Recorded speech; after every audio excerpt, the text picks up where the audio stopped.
بسم الله الرحمن الرحيم. قالوا يا أبانا ما لك لا تأمنا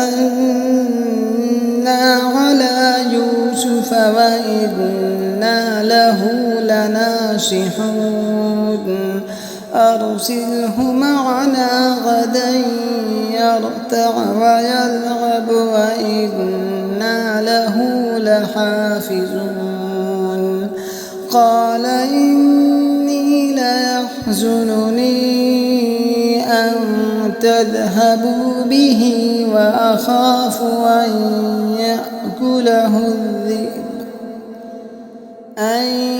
يأكله الذئب وأنتم عنه غافلون.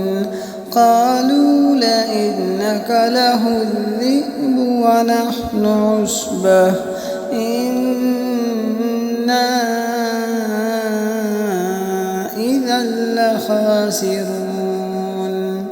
فلما ذهبوا به وأجمعوا أن يجعلوه في غيابة الجب وأوحينا إليه لتنبئنهم بأمرهم هذا وهم لا يشعرون.